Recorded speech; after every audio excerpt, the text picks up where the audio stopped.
2020. In our lead stories, nationally, 19 formally conferred with national honors. Von Radio's general manager receives Medal of Honor for broadcasting, and first armed robbery for 2020 being investigated in St. Kitts. Regionally, EU funds a campaign to eradicate mosquito-borne diseases in the Caribbean. Internationally, Russian government resigns as Putin plans future. And in our sporting news segment, England all-rounder Ben Stokes named ICC Player of the Year. We will have the details to these and other stories after this short break.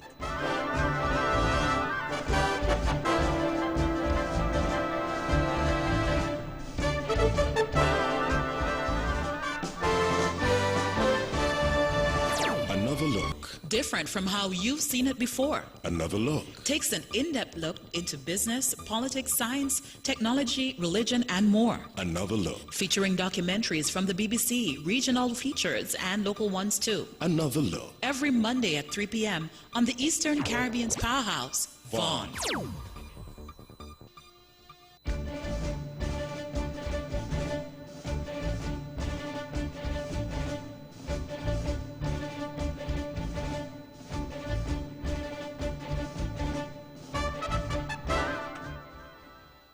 Welcome back and on to our national news segment.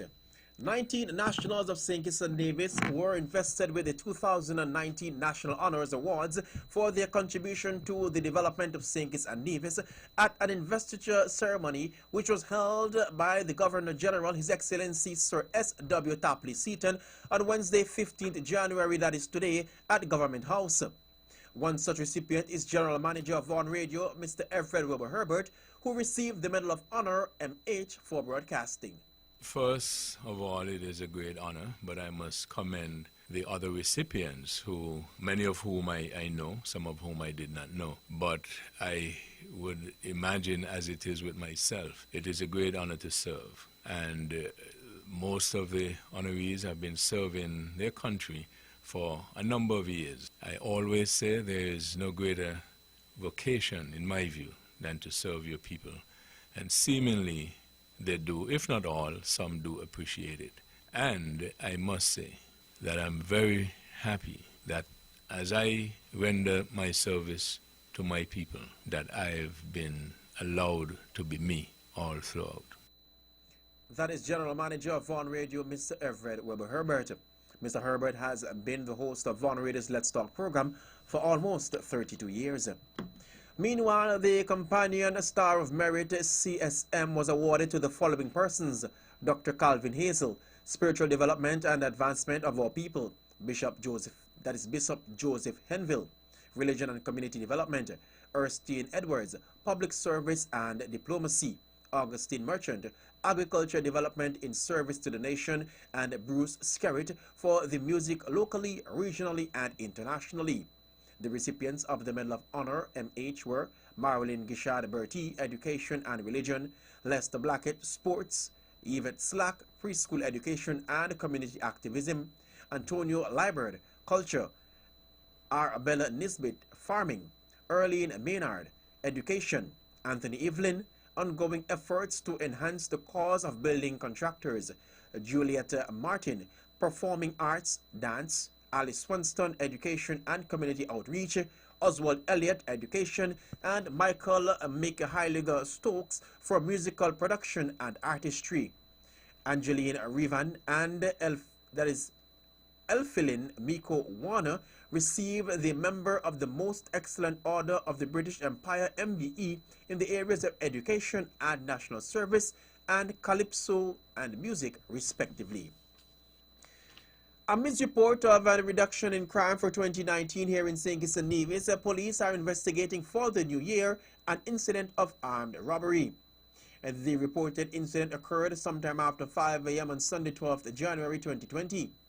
Based on information received from law enforcement, a masked assailant armed with what appeared to be a gun entered a man's home in the Camps area on St. Kitts. The assailant stole a number of items, including an undisclosed sum of money, and fled the scene. No one was hurt during the incident. Persons with information about this incident are asked to contact the Criminal Investigation Department at the Bastille Police Station by dialing 465-2241, their nearest police station, or the crime hotline at 707. Investigations into the matter are ongoing. Also, police on St. Kitts are currently investigating a stabbing incident that took place on the island. A police communique indicates that it occurred at about 4 a.m. on Sunday, 12th January in the Irish Town area when a woman was attacked by an individual who entered her home. The report notes that the woman received several stab wounds about the body and was transported to the J&F hospital where she was treated and discharged.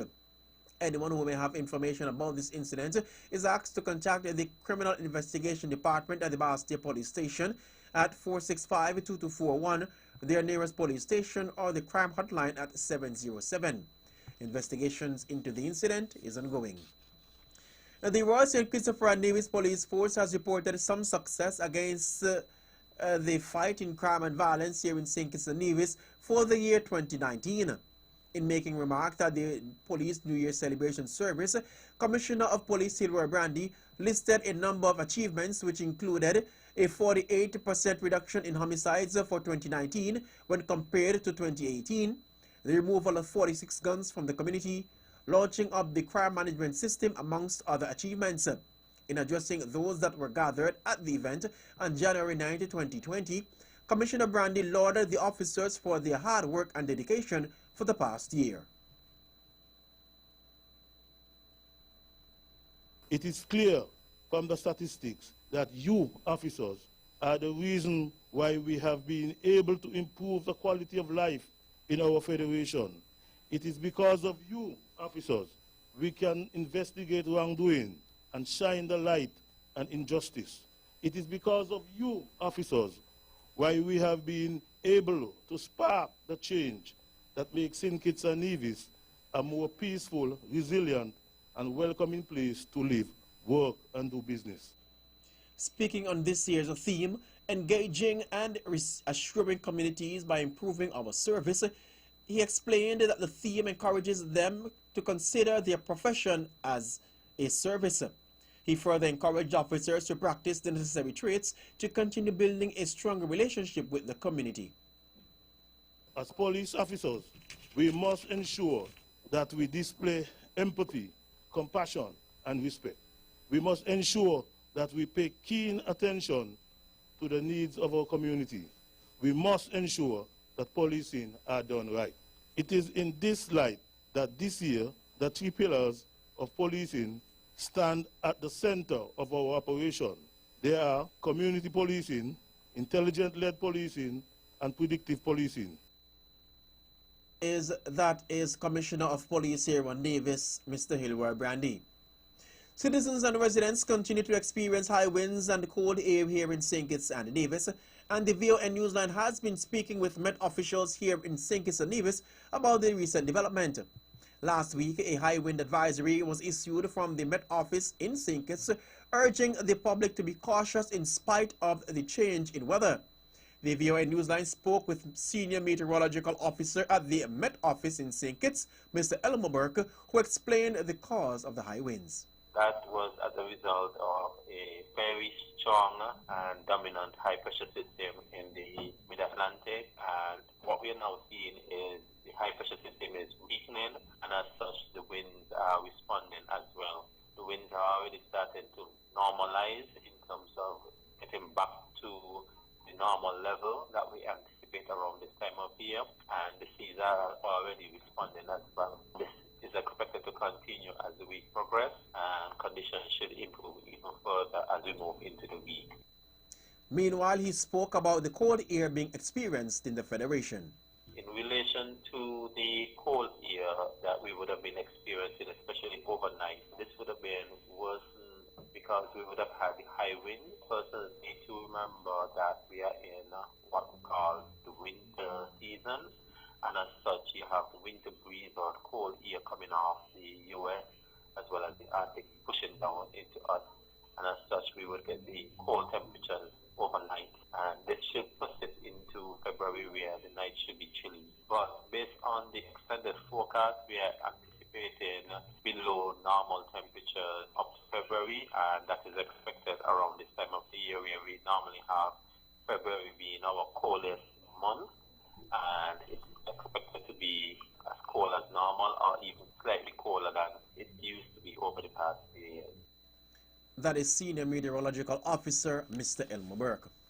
Finally, in our national news segment, following the construction of an annex that would house a third magistrates court chamber and a mediation center dedicated to criminal and family matters, services at the Sir Lilo Welling Moore Judicial and Legal Complex in St. Kitts are expected to be bolstered.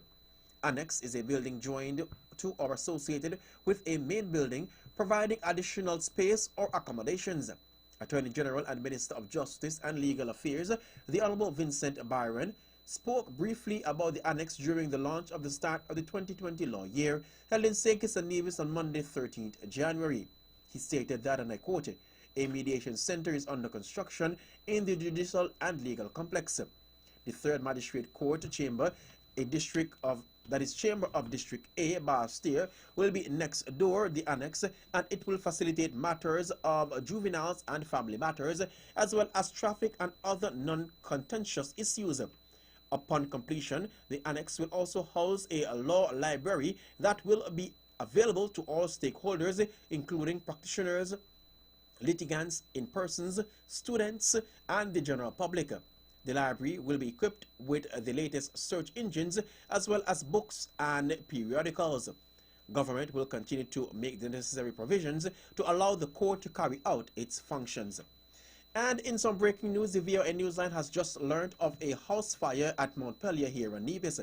The fire services have been summoned. The VOA Newsline will bring more on this story as it develops. That concludes our national news segment. You can visit our website at www.vaughanradio.com, or you can visit our social media page on Facebook at Vaughan Radio, and also our YouTube channel at Vaughan Radio for these and other stories. News from across the region comes up next.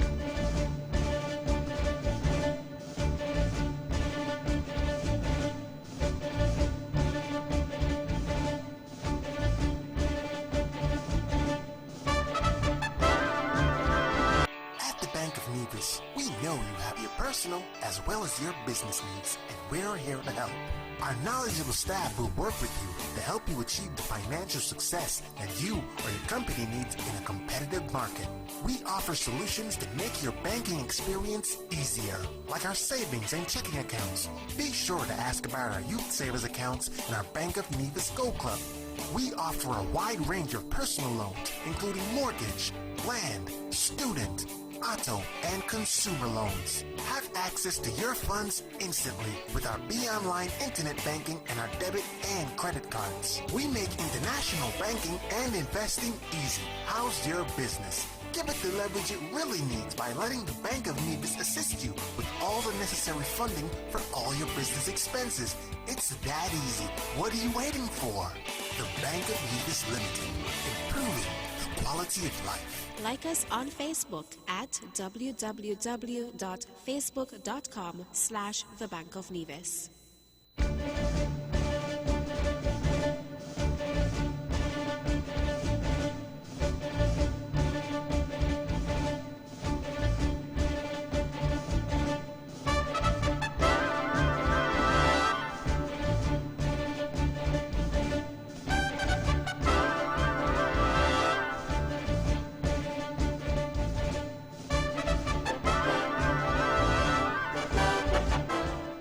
Welcome back and on to our regional news segment.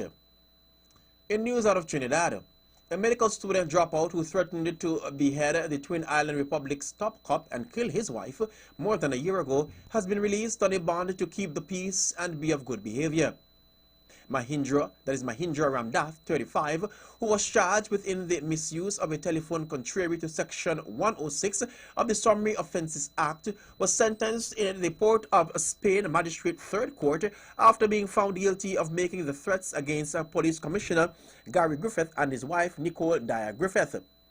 Ramdath had made the death threats when he called the E999 hotline on Wednesday, 21st November 2018 at around 1:30 p.m. However, Ramdat's call was traced and he was arrested at his home just 2.5 hours later. After his first court appearance on the charge, he was sent for a psychiatric evaluation. Ramdath has now been bonded to the sum of Trinidad and Tobago $10,000 or US $1,428 to keep the peace and be of good behavior for 2 years. Several death threats have been called in against Commissioner Griffith around the same time of Ramdath's, and the police chief had challenged those who wanted him dead to stop calling and come find me. The European Union has provided the Caribbean Public Health Agency CARPA with a grant of euro $4.1 million or US $4.5 billion to continue supporting efforts to combat mosquito-borne diseases in the Caribbean. The assistance will be channeled through a 4-year health strengthening program designed to further improve the prevention, detection, and control of outbreaks of mosquito-borne diseases such as Zika and dengue. The project will involve activities to strengthen vector control programs in CARPA member states, in addition to the institutional capacity of detection, as well as regional coordination in response to possible related infectious outbreaks. CARPA is responsible for coordinating public health policy and responses to public health issues in CARICOM member states, and has recently completed a successful first phase of a similar EU-funded program which focused on the Zika outbreak at a cost of euro $700,000. Executive Director of CARPA, Dr. Joy St. John, said she was pleased that the agency was implementing this very important initiative, which will allow CARPA to address many of the elements of capacity building that the Caribbean needs, such as laboratory strengthening, training in integrated vector management, insecticide resistance testing, and behavior change interventions. In news out of Dominica, an earthquake measuring 3.3 on the Richter scale at a depth of 15 kilometers was felt in Dominica on Monday morning. The quake was reported by the University of the West Indies Seismic Research Center, UWSRC, in Trinidad. According to reports, it was recorded in the southern part of Dominica at about 8:45 a.m. According to DominicaNewsOnline.com, it is unclear whether the other islands felt the quake. Finally, in our regional news segment, in news out of Jamaica, the United States has denied rumors that it's seeking to extradite a member of the Jamaica government. The denial on Sunday came on the heels of social media reports that Donald Trump administration had officially requested the extradition of a minister to face the courts. It had been rumored that efforts were being made to extradite Darrell Vaz, minister without portfolio in the Ministry of Economic Growth and Job Creation, whose U.S. visa had been revoked late last year. In a tweet on Sunday, the U.S. Embassy in Jamaica sought to put those rumors to rest. Contrary to social media reports, there is no extradition request or requests for any minister of the Jamaica government from the United States government. The Jamaican government has been very cooperative with the United States government on these matters, it stated. The tweet was also reposted by Prime Minister Andrew Holness, who suggested that the Opposition People's National Party, PNP, was behind the rumors. Vaz, who is also the Member of Parliament for West Portland, speaking on nationwide radio last week, described the claim of him being the subject of an extradition request was the unusual politics, as the charge the political activists were behind the rumor. As for the revocation of his visa, Vaz, who previously has U.S. citizenship but revoked it in 2008, said there has been no change in the status of his visa, but he was continuing to pursue the matter vigorously. That concludes our regional news segment. International news comes up next as the VOA Major News Package continues.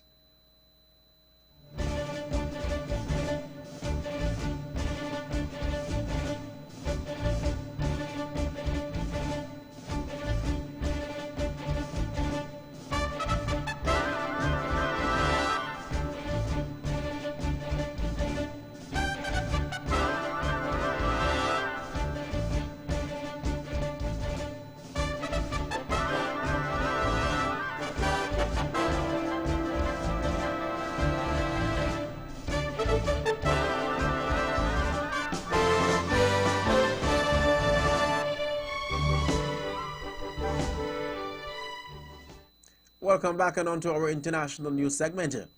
The Russian government is to resign hours after President Vladimir Putin proposed the constitutional changes that could prolong his stay in power. Prime Minister Dmitry Medvedev said the president's proposals would significantly change Russia's balance of power. Mr. Putin has asked him to become deputy head of the National Security Council. The announcement comes 4 years before Mr. Putin's fourth term of office is due to end. The BBC's Steve Rosenberg reports. Under the changes proposed by Vladimir Putin, Russia would remain a presidential republic, but parliament would gain increased powers. For example, to appoint the Prime Minister and the Cabinet. Crucially, future presidents would be limited to 2 terms. Vladimir Putin is currently serving his 4th. And an advisory body called the State Council, which he chairs, will gain a more prominent role and be written into the constitution. There is speculation here that the proposed changes are linked to Mr. Putin's own future. And Pope Francis has made an Italian lawyer the first woman to hold a management position in the Vatican's most important office. Francesca Giovanni, 66, will serve as Undersecretary for Multilateral Affairs in the Secretariat of State. She will be responsible for coordinating the Holy See's relations with groups including the UN. Pope Francis has been vocal for his support for women holding greater positions of authority in the Vatican. And Iran's President Hassan Rouhani has dismissed the UK Prime Minister Boris Johnson's call for a new Trump deal to replace the 2015 nuclear agreement. Mr. Johnson said he recognized that Mr. Trump saw the accord as flawed and suggested he could renegotiate it. Mr. Rouhani warned that all Trump has done is break promises. He also criticized the UK, France and Germany for triggering the nuclear deal's dispute mechanism after Iran breached key commitments. I do not know what the Prime Minister in London is thinking. He spoke of replacing the JCPOA with a Trump deal. All Trump has done is break promises and violate laws and international rules. What have you done regarding the climate? What did Trump do for you? What have you done in NATO? How much sabotage has Trump done there? What have you done in UNESCO? Trump left it. And finally, in our international news segment, police have raided homes and offices in Germany and Belgium as part of an investigation into 3 people suspected of spying for China. The BBC's Jenny Hill reports. Prosecutors suspect that 2 of the people under investigation had actively spied for Chinese state security and that a 3rd was ready to join them. According to the news site Der Spiegel, one man was a German EU diplomat until 2017, when he joined a well-known lobbying firm and, it's alleged, recruited the other 2 suspects. The investigation comes at a time of intense debate over whether to allow the Chinese telecommunication giant Huawei to develop Europe's 5G network. Critics fear its equipment could be used for state-sponsored espionage. That concludes our international news segment. The latest in sports comes up next.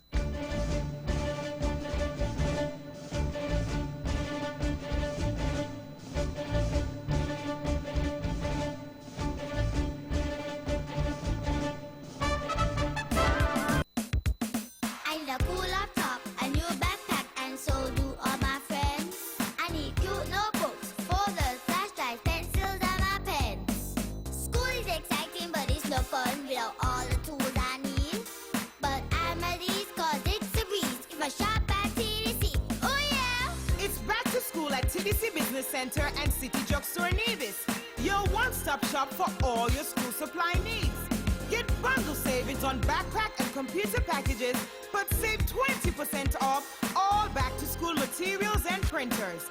Back-to-school shopping is made easy at TDC Business Center and City Drugstore Nevis. See stores for details.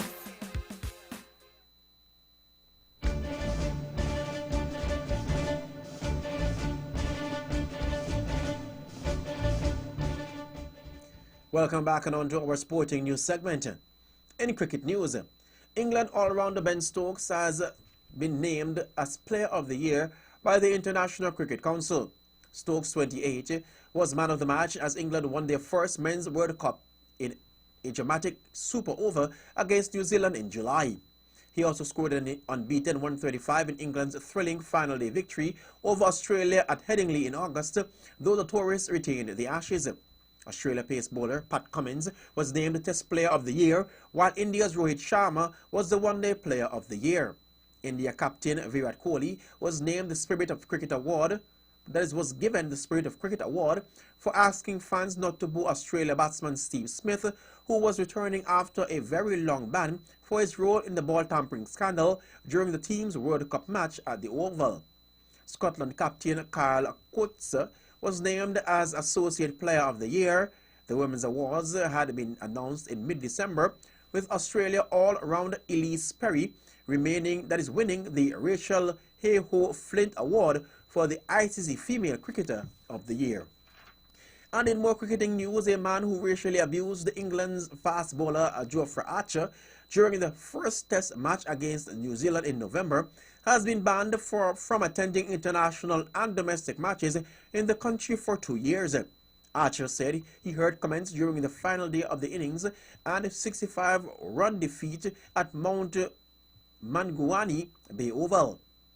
After a police investigation, a 28-year-old from Auckland admitted the abuse. New Zealand, he has been issued with a verbal warning for using insulting language.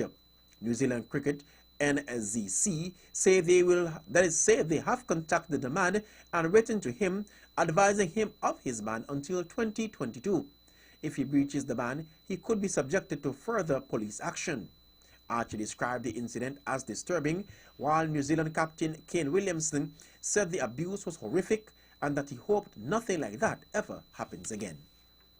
And in some baseball news, the Boston Red Sox have sacked manager Alex Cora as a result of his role in the sign-stealing scandal during his time as Houston Astros bench coach. Cora, 44, managed the Red Sox at the World Series victory in 2018. But a Major League Baseball MLB investigation into the Astros found he played a key role in the use of a camera to steal signs being given by catchers to pitchers in 2017. A separate MLB investigation into the Red Sox is yet to conclude. MLB suspended Astros general manager Jeff Lubnow and manager A.J. Hinch for a year without pay for their role in the scandal, and the pair was subsequently fired by team owner Jim Crane. The Astros were also fined $5 million and made to surrender draft picks. Finally, in our sporting news segment, in football news, Lionel Messi has wished Ernesto Valverde luck for the future after the coach left Barcelona, calling his former boss a top professional and top person. Barca, following a defeat to Atletico Madrid in the Supercopa de España, decided to part ways with Valverde on Monday, with Quique Setién swiftly named as his replacement. Former Atletico Bilbao boss Valverde took over Barca in 2017 and guided the club to a successive La Liga titles plus a Copa del Rey success. However, a dramatic capitulation to Liverpool in last season's Champions League semi-finals, followed by a defeat to Valencia in the Copa del Rey final, put Valverde under scrutiny, and despite being top of La Liga, Barca fired the coach after missing out on another title in the form of the Supercopa. That's it for Sporting News segment. The latest weather forecast comes up next. And your weather forecast for tonight: partly cloudy with a 40% or moderate chance of showers, mainly after midnight. Tomorrow, partly cloudy with a 20% or a slight chance of showers. Winds are east at 22 to 33 kilometers per hour or 12 to 18 knots. The seas are 1.5 to 2.1 meters or 5 to 7 feet. A small craft advisory is in place for small craft operators. Sunrise for tomorrow will be at 6:44 a.m. That's how we wrap up the Major News package for today. But before we go, let's take a look at the headlines once again nationally. 19 formally conferred with national honors.